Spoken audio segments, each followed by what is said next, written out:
అందరూ కూర్చోండి, అందరూ కూర్చోండి, అందరూ కూర్చోండి, దయచేసి కూర్చోండి, అందరూ కూర్చోండి, అందరూ కూర్చోండి. అన్న బీ సీటెడ్ ప్లీజ్. అన్న మాట్లాడబోతున్నారు ఇప్పుడు. అన్న ఇంట్రడక్షన్ మీతో చెప్పబోయే ముందు ఒక్క చిన్న మాట చెప్తాను అన్న కోసం. నారా చంద్రబాబు నాయుడు గారనే ఒక పెద్ద ఆయన్ని, శిఖరం లాంటి నిజాయితీ పరుణ్ణి 53 రోజులు జైల్లో పెట్టి హింసించిన ఈయన్ని ఎప్పుడు అరెస్ట్ చేస్తారో కూడా తెలియదు, ఎప్పుడు దాడి జరుగుతుందో తెలియదు, ఏ రోజు ఎన్ని కేసులు పడుతున్నాయో తెలియదు. అయినా కూడా ఒక్కడుగు కూడా వెనక్కేయకుండా ఈ రోజున ఈ రాష్ట్రంలో దళితులు, నా దళిత అన్నదమ్ములు, నా దళిత అక్క చెల్లెళ్ళు ఎన్నో కష్టాలు పడుతున్నారు. వాళ్ళ కష్టాలు నేను స్వయంగా వినాలి. వాళ్ళకి నేను ఏం చేయాలి రేపు మన గవర్నమెంట్ వచ్చిన తర్వాత అని మనతో మాట్లాడడానికి ఈ రోజున మన ముందు ఆసీనుడై ఉన్నది ఈ రాష్ట్రానికి కాబోయే యువరాజు. మర్చిపోవద్దు, నారా లోకేష్ అన్న నాయకత్వం, లోకేష్ అన్న నాయకత్వం. ప్రతి కష్టాన్ని తీర్చే ఏకైక మనగాడు ఈ రాష్ట్రంలో ఈయన తప్ప ఇంకొకరు లేరు. చాలా మంది అనుకుంటున్నారు నేను తెలుగుదేశం పార్టీలోకి వచ్చాను కాబట్టి తెలుగుదేశం పార్టీ మాట్లాడుతున్నానని. కానీ నేను తెలుగుదేశం పార్టీ మాట్లాడేది చంద్రబాబు నాయుడు గారి గురించి, లోకేష్ అన్న గురించి చెప్పేది. ఎందుకంటే మనల్ని కాపాడే ఏకైక శక్తి ఇదొకటే అని నేను గ్రహించాను కాబట్టి మీ అందరూ కూడా తెలియజేస్తున్నాను. అందరూ కూడా క్రమశిక్షణగా ఉండండి. మీరు అడగాలనుకున్న ప్రశ్నలు చాలా క్లియర్గా అడగండి. అన్న ప్రతి దానికి సమాధానం చెప్పడానికి ఈ రోజున సిద్ధంగా ఉన్నారు. అన్న ఫస్ట్ ఒక ప్రశ్న నేను అడిగేలా లేకపోతే మీరు మాట్లాడతారా? ఫస్ట్ ముందు అన్న మీతో మాట్లాడతాడట. అన్న మీతో మాట్లాడటం ఆయనకి ఇష్టమట కాబట్టి అన్న మీతో మాట్లాడతారు. మాట్లాడిన తర్వాత మనం అడగాలనుకున్న ప్రశ్నలు మనం ఆయన్ని అడిగి ఆయన ద్వారా ముఖాముఖి హామీ మీరు తీసుకుందరు. కానీ ఈ రోజున ఒక్కసారి చెప్పండి, లోకేష్ అన్న నాయకత్వం, లోకేష్ అన్న నాయకత్వం. ఇలా నెమ్మది కంటే మీకు ఎలాగుంది? లోకేష్ అన్న నాయకత్వం బాగుందా? లోకేష్ అన్న నాయకత్వం, లోకేష్ అన్న నాయకత్వం. అది కదా అన్నొచ్చి ఒకసారి మీతో మాట్లాడతారు.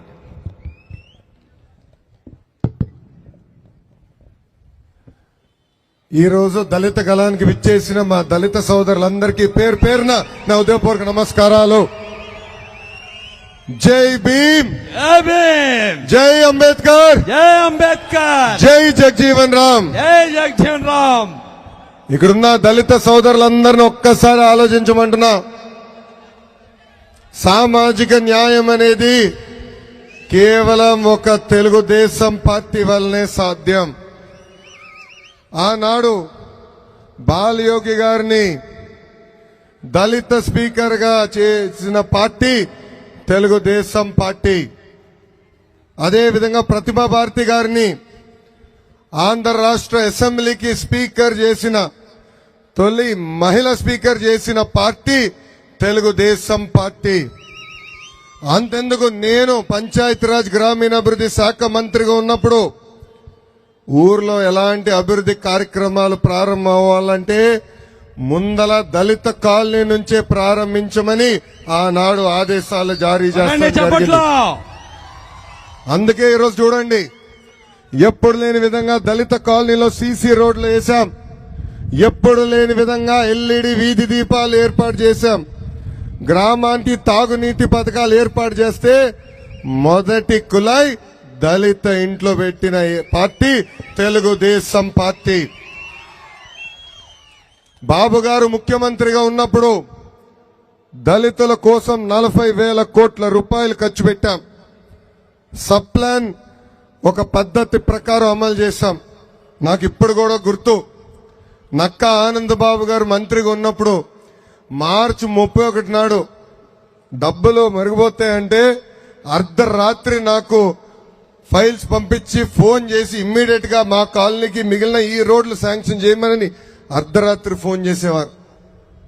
అంతేకాదు బాబు గారు ముఖ్యమంత్రిగా ఉన్నప్పుడు విదేశీ విద్య, PG fee reimbursement, best available school, ఇట్లా అనేక సంక్షేమ కార్యక్రమాలు దళితుల కోసం ఆనాడు ప్రవేశపెట్టాం. ఇన్నోవా కార్లు ఇచ్చాం, జేసీబీ ఇచ్చాం, హిటాచి కూడా ఇస్తాం జరిగింది. 2,74,000 దళిత కుటుంబాలకి రుణాలు అందించి స్వయం ఉపాధి కూడా కల్పించిన పార్టీ మన పార్టీ తెలుగుదేశం పార్టీ. కానీ 2019 ఎన్నికల్లో ఒక్క అవకాశం అని ముద్దులు పెట్టి ఒక సైకో